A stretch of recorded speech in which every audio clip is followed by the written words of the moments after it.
Hey y'all, today I'm going to show you how to make a delicious and easy orange creamsicle cake. When I tell you this cake is full of orange flavor, it is absolutely delicious. You just have to make it to find out how good it is. Let's go ahead and get started. Preheat the oven to 350 degrees.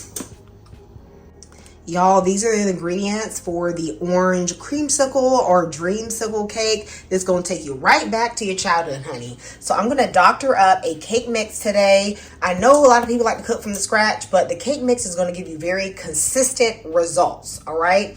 And then I'm going to use a package of orange gelatin. I'm also using 3 eggs, 3/4 of a cup of sugar, some oil, 2 tablespoons, teaspoon of baking powder, and 1/4 of a teaspoon of salt, 1 cup of flour. I know you're wondering, why do I add flour to the cake mix? We're going to talk about that later, okay?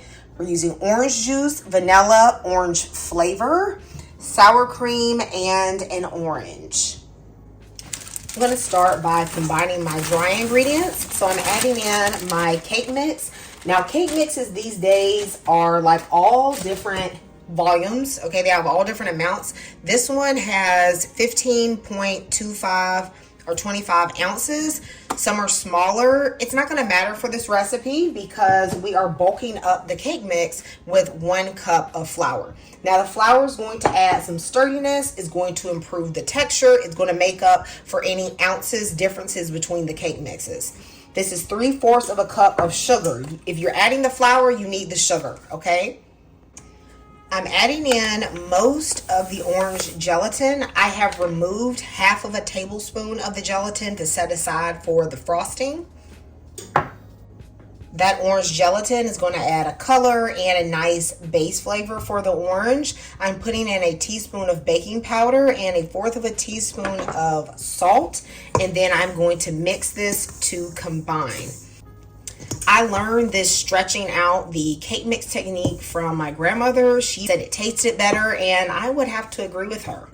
Once this is well mixed, I'm going to set this to the side. I want to encourage a bright orange flavor, which is why I'm going to be using a little bit of orange zest. So I'm going to zest this whole orange. I'm going to roll the orange so I can get the most juice out of it. And you're going to see how much juice you can get. I feel like for an orange, 1 orange typically gives you about 1/4 of a cup to maybe 1/2 of a cup of juice if it's real juicy.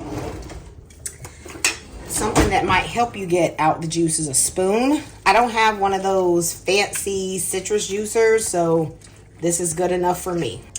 You're going to need 1 1/3 cups of orange juice. So just make the rest up with store-bought orange juice, or if you don't want to buy more orange juice, you don't have it, you can just make the rest up with a little bit of milk. Now in my dry mix, I'm just going to make a little bit of a whale in the middle so that I can add my wet ingredients. You really don't have to be too particular about how you add the wet ingredients, because the best thing about using a box mix as a base is that it's not finicky. It goes all of the orange zest, so only use the zest of 1 orange, 2 tablespoons of a neutral tasting oil. You could use butter, but vegetable oil is actually going to help keep your cake more moist. I'm also adding 1 cup of sour cream. You cannot skip this. You can't just use milk or something like that. No, the fat is really going to transform the flavor. I have 3 eggs. I just went ahead and beat them lightly. We're going to up the flavor, kind of try to bring out that creamsicle flavor. So first, you have the vanilla. That vanilla is going to give that ice cream type flavor, and then we have the orange flavor. This is a little different than orange extract. I feel like this has more of a pure orange flavor. I get this on Amazon. However, using an extract will be just fine. I'm going to beat this for about a minute until everything is well combined.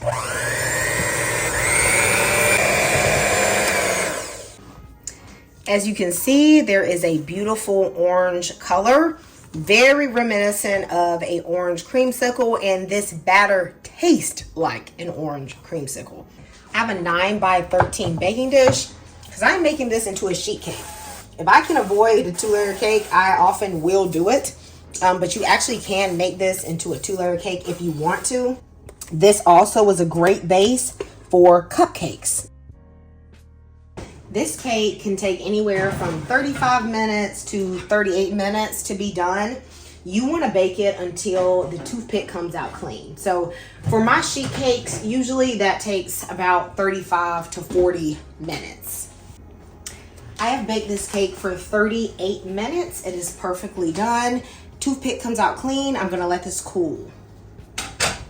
I'm now going to start preparing the frosting. I have 1 stick of softened, salted butter. I like to add the salt because it's going to balance out the sweetness in the frosting. I'm also going to add 8 ounces of cream cheese. This is actually a little bit cold. I feel like it works a little better with the heavy cream if it has a little bit of chill on it. So I just let it sit out for maybe 10 minutes. Now I'm going to put in a teaspoon of that gelatin. That is mostly for a little bit of color. I don't expect it to add a ton of orange flavor, but I'm going to add some other orange flavoring later. And I'm going to start to beat this together and make it smooth. That's especially important when you're dealing with the cream cheese. You need to get those lumps out first. Periodically, you want to scrape the side of your bowl because, as you know, when it's, stiff like this, you just have to make sure that it gets blended well. As it is beating on a medium to a medium high speed, I'm going to slowly drizzle in some heavy cream. Y'all, milk ain't gonna cut it for this one. Okay, you got to bring the fat. So I'm using about 1 cup to 1.25 cups.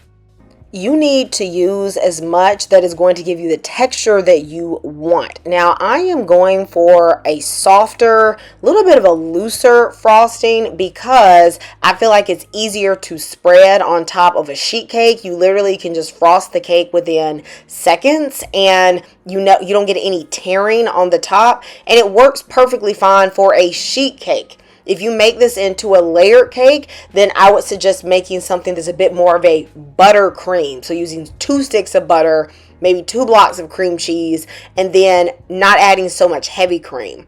I am just going to beat this until the mixture is well combined. The heavy cream is a little bit fluffy. You can keep going if you want it very fluffy. That's just up to you. I'm also going to put in half of a packet of vanilla pudding. That's going to add a deep vanilla flavor, give it a good creamsicle vibe. I'm using 3 cups of powdered sugar, and 2 capfuls of that orange flavoring is going to give it the perfect orange flavor. I'm going to continue to beat this until everything's well combined and it's at the texture that I want.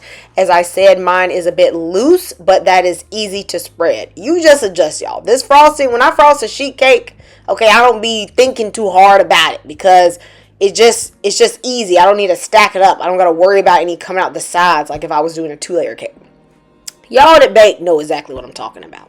Now, I feel like this cake is best if you let it rest overnight because you put gelatin in the batter and there's the high fat content from the sour cream and even the little bit of oil you add.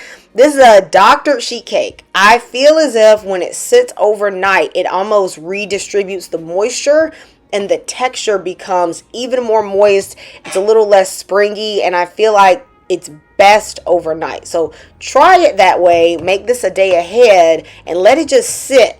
Okay, resist the greedy spirit and you will be rewarded. The orange flavor in that icing is incredible. It's one of the best icings I've ever made, and I don't say that lightly. The coworkers I shared this with absolutely devoured it. They loved it. It was so delicious. I know you guys will love this cake. It's easy to make. It's full of orange flavor. Let me know in the comments if you're going to try it. I'll see you next time in Kamira's Kitchen. Goodbye, y'all, and God bless.